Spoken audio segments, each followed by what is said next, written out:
Era só pra tentar assim. Eu vi pessoalmente. Devagar, a volta mais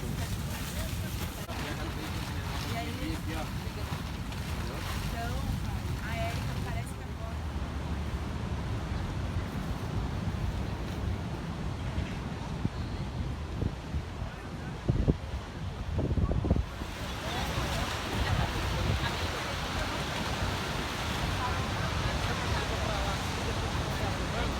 Eu acho que a humanidade é viciada em plástico. Faz 110 anos que a gente inventou o plástico e aí desde então a gente só caminhou para mais vício no conforto. E aí a gente hoje em dia, a nossa geração está inquieta. E onde tem inquietação tem energia de mudança. Então, para mim, o Dia dos Oceanos é reconhecer que a gente é viciado em plástico e que a gente manda para aquele oceano maravilhoso 8 bilhões de quilos por ano e que a gente precisa parar com isso se a gente quiser ter futuro. Então, trabalhar nisso, assim, com amor a essa questão e a tudo que a gente já sabe.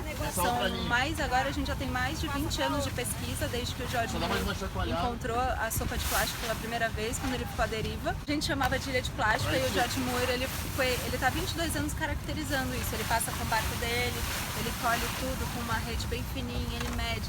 Tipo o que as meninas estão fazendo aqui, isso aqui com o plástico que ele coleta no veleiro dele, né, no Algalita. Então a gente hoje em dia já tem 22 anos de pesquisa acumulada sobre de onde o plástico vem, o que ele está fazendo no mar, como ele se despedaça, como ele afeta a fauna marinha e como ele afeta agora a nossa saúde. Porque já está sendo encontrado microplástico nos nossos pulmões, na água da torneira. E aí tem algumas pesquisas que já indicam que o microplástico pode causar estresse oxidativo das nossas células, que é a origem do câncer.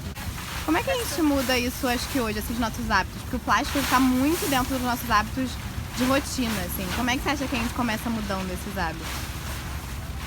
Eu acho que o primeiro passo é reconhecer, dar atenção para a inquietação. Você se sente mal, mas você não faz nada. Quando você dá um pequeno passo, que pode ser uma embalagem como essa, que pode ser pedir o suco e já falar sem canudinho, por favor. Quando você move alguma coisinha micro, isso já é combustível para mais mudança. Então acho que é primeiro reconhecer o coração, reconhecer que a gente tem limitação, que a gente não é perfeito, que a gente é viciado em plástico. E aí depois dar um primeiro passo. E aí isso vai ser uma agulha de mudança. Na sua rotina, como é que você substitui? Você usa essas embalagens que são compostáveis? Shit happens, né? Então plástico happens na vida. Às vezes você tá em casa, chega alguém com plástico que você não previu. Então eu tenho, em casa eu faço toda a separação por tipos de materiais e sempre sobra uma quantidade de plástico que eu sei que não é reciclável, porque eu vou na cooperativa, eu sou amiga de catadores, então eu gosto de investigar isso até o fim, sabe? Então, mas acontece na minha vida, né? Mas hoje em dia a gente já conseguiu fazer uma transição, começando do pequeno, levando a sacola, botando as verduras direto na sacola, sabendo que não precisa daquele plástico transparente das frutas para pesar a fruta. Então a gente vai fazendo isso, a gente faz compra a granel nas Casas Pedro.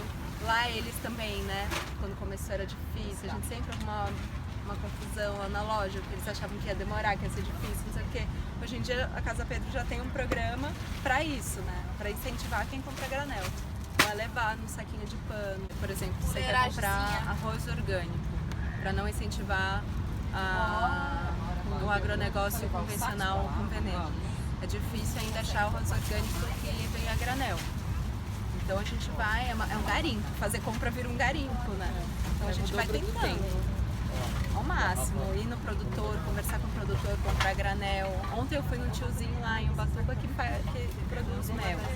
Aí eu precisava de um pouquinho de mel para minha garganta, para uso medicinal. Aí eu levei um vidrinho, mas até tive que lembrar de levar o vidrinho, né?